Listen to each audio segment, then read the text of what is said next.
Hi friends, it's Miracle, and today I want to talk about some books that I cannot stop thinking about. And when I was putting this list together, I found out that they're not only books that haunt me all the time, but also all translated from other languages. So the theme of this video became very clear to me, that is, it is a video about translated books that I cannot stop thinking about. Funny enough, I didn't even give these books super high ratings when I finished reading them, but I just find myself keep coming back to these books and think about them all the time.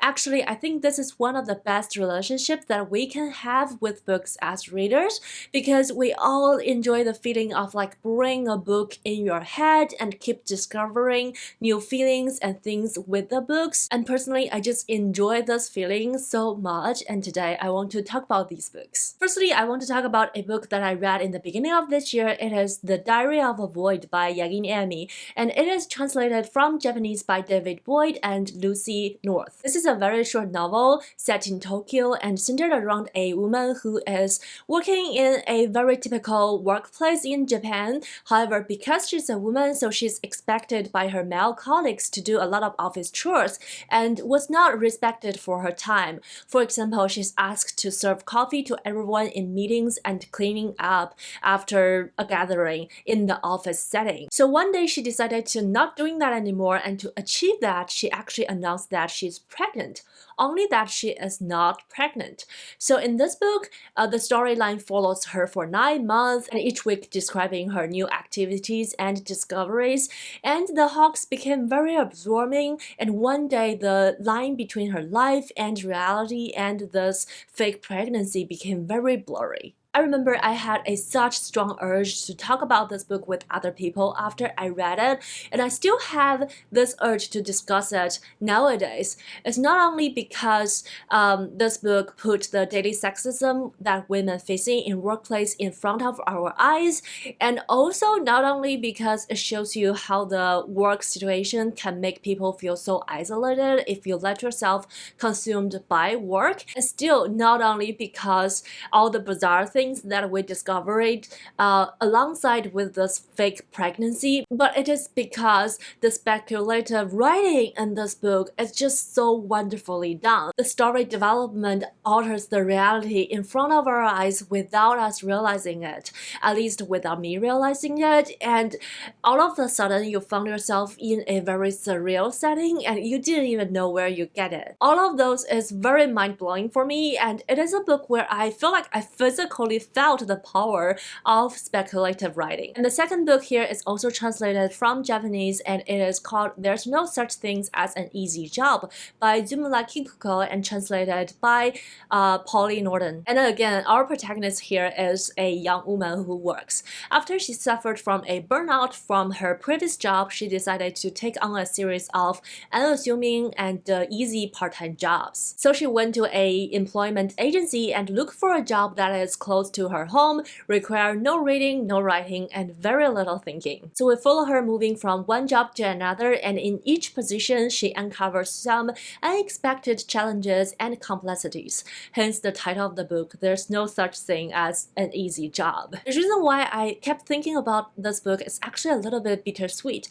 On one hand, I am really captivated by the overarching theme of burnout culture and a lot of the work relationship discussions. On the other hand, what fascinates me the most is actually each position's development and their individual storyline. I wanted to read the story of each of her positions so much to a point that I didn't even want her to move on, which defeated the whole purpose of this book. But to be honest, I feel like this book can be adapted into an amazing TV series with like multiple seasons, and each season specific focusing on one of her part-time jobs. I feel like that will be fascinating. Continue with this trend of books from Japan. Another one that I find my mind always goes back to is The Factory by Oyamada Hiroko. It's translated from Japanese by David Boyd. This is another fascinating fascinating speculative fiction that is very surreal, but on one sense it's very realistic as well. The stories happened in an unnamed Japanese city, and we follow three unrelated characters who all work in this big factory. Actually, almost all the people in the city works in this giant factory in different departments.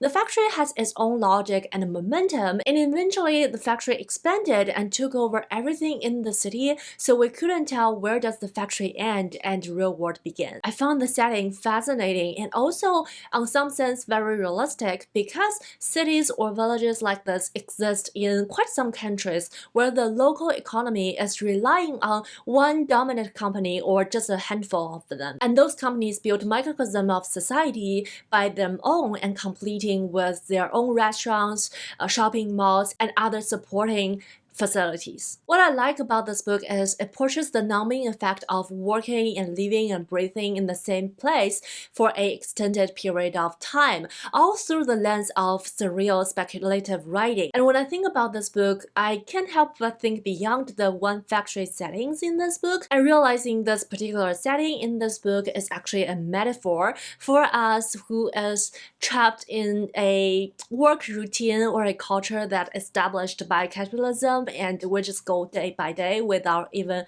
realizing it. So in my opinion, this book is very reflective and thought-provoking. And on the note of capitalism, let's talk about DOPPLER by Erlend Loe, translated from Norwegian by Don Bartleet and Don Shang. And like I said, this book is another reflection on capitalism, and also I think it's safe to say that this is the book that bugs me and annoys me the most, and I cannot stop thinking about it. My reading of this book fluctuated from 2 stars to 4 stars, and all because I just hate the main character so much. And why am I still recommending it, you may ask? Well, my friends, it is simply because I want more people to read it so I can talk about it with other people more and more, because you never know, you may like this book. To be honest, my reading of this book is slowly climbing up in my head, and I don't know what to do about it because the main character still annoys me to the T. So DOPPLER is the main character's name, and he is grieving for his late father, and to cope with his loss, he decided that he hates human beings, and then moved into a tent in the woods to get away from the modernized and capitalism world and live in peace and off-bound. And on the process of doing that, he adopted a baby moose and encountered some very interesting events and activities. Well, that all sounds fascinating, I know, until you learn that he has a expecting wife and he is so misogynistic, and the thing that he does is just so hypocritical. The way he wants to live and get away from modernization and capitalism is actually heavily relying on modernization and capitalization. I feel like I'm going crazy by repeating those two words, but it is what is happening in this book. To me, he feels like he liked the idea of camping, but he never camped by himself before, and what he did is actually glamping, but he is not ready to admit that yet. So he kept telling himself that he's camping, but in reality, he is, enjoy the benefit of modern lifestyle. It's just a very hypocritical douchebag. Not to mention that every time he talks to his wife, I got my blood boiling. So needless to say, I hated this book so much when I read it. But the problem is, I'm not sure if that's actually the point that the author tries to make, because he is famous for his sarcastic style of writing. Some anti-heroes in books that are so obvious and you can get on board with the intention of the author so easily, you'll be like, yeah, I get it. But in this book, I cannot tell if he's an anti-hero or he is just, a random protagonist. Even knowing that satire is a thing for this author, I still don't know if I genuinely just hate this book, or I get the point and hate the character, hence that I like the book. So it's very complicated here. So if you are slightly interested in this, please go ahead and read it. It's very short, so it won't take too much time so that we can talk about it. The next book I want to talk about is a little bit on the darker side. It is The Appointment by Herta Müller and translated from German by Michael Hulse and Philip Boehm. The story is set in Romania during the Ceausescu totalitarian regime. A young factory worker was summoned to a political investigation or interrogation on Thursday 10 o'clock sharp, just because she sold a piece of information on one of the clothes that she made to export it to Italy. The message saying that marry me with her address on it. The whole book was her thoughts when she was on the way to the appointment, recalling all the things in her life, including relationships like friendship with her friends and relationship with her partner and also their neighbors in the age where everybody is a spy for the nation. And moreover, memories about her interrogator who begins every session with a wet kiss on her finger. This is one of those books where you want to connect it with the book more and more, especially in this book. There's so many metaphors about the political environment in Romania at that time. After I finished this book, I fall into this rabbit hole of researching and reading all the analysis of this book. And even that, I still feel like I didn't fully get it because I just lack of the information and knowledge about Romania and that part of history. However, please don't let the fear of not getting it stop you. The book creates such a wonderful, gruesome, and dark environment, and to make you afraid even if you don't know a lot about the history. And in my opinion, that almost better because you got to fully immerse yourself in the atmosphere and you just like being afraid without knowing what happened in the history. However, like I said, I do want to know more, especially after reading so many analyses of this book. So I hope one day I will equip myself with more information and come back to this book once more. Following, we have Hotel Silence by Auður Ava Ólafsdóttir and translated from Icelandic by Brian FitzGibbon. In this story, we follow a man who has lost everything. His wife left him, and his daughter is not who he thinks she was, and his mom is slipping into a very deep dementia. So he bought himself a one-way ticket to a war-torn country and decided to end it all. But when he is staying in the hotel in that country, he met different people, especially the locals, who has lost every single of physical goods because of the war. In this book, we have a very strong and direct contrast from two groups of people who are struggling with losses. On one hand, we have the protagonist who is coming from a relatively privileged background and he has to battle his mental losses, and on the other hand, we have the locals who has seemingly lost every physical thing, but they have a strong willing to leave. Part of me that think about this book all the time is because I read this book with my local book club, and some of the readers, they don't really understand the mental struggle and burdens of the protagonist, and they keep comparing the mental health status of the protagonist to the physical status of the locals who is suffering from war. And to me, that is a very invalidating comparison, and I feel like you cannot compare sufferers. Anyhow, but the most important reasons that I kept thinking about this book is because how it described war and also the younger generation who may suffers from war a little bit, but they grew up relatively in the post-war peace period, and how easily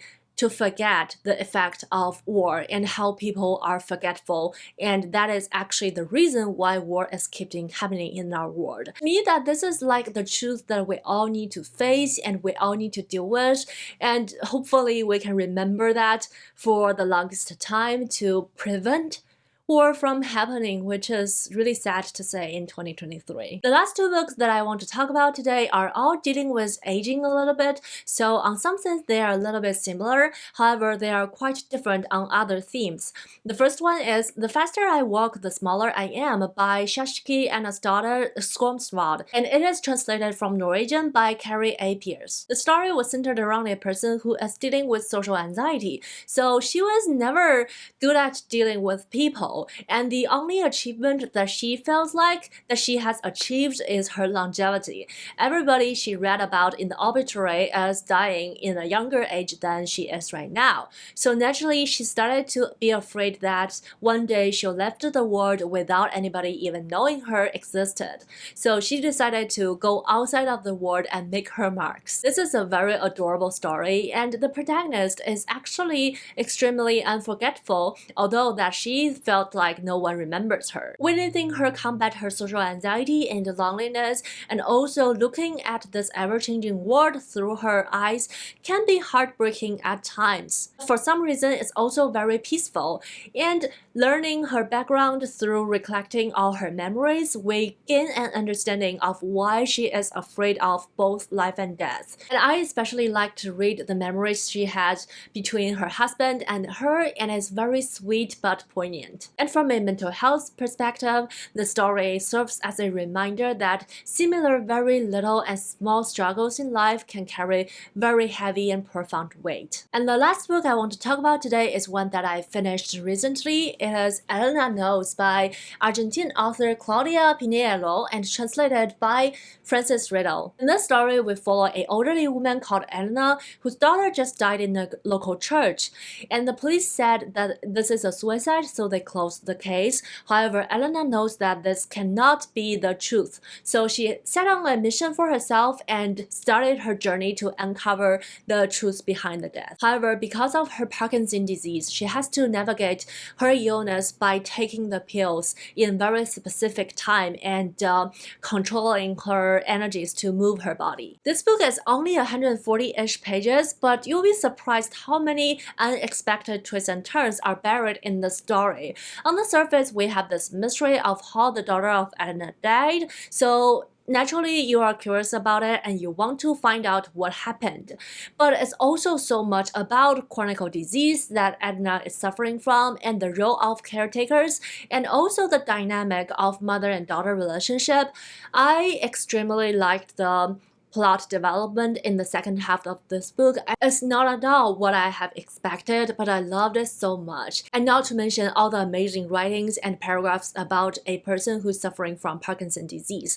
And I feel like this is a very good representation of chronic illness in books. When I think about the last 2 or 3 books altogether, I actually gathered quite some strength to life. It's a very peculiar feeling, especially from characters who has been through so much already in their lives. I found this is a wonderful connection that I can have with the books that I read, and it's actually give me a very warm and profound feeling about it. So I hope you also enjoyed listening to me talking about the books that I cannot stop thinking about. And please let me know if you have read any of them, what's your thought about them, and also please let me know what books are living in your mind rent-free. And also don't forget to say hi in the comment section down below. Thumbs up to this video if you liked it. I hope you're happy reading, stay healthy, stay safe. I'll see you in my next bookish video. Bye!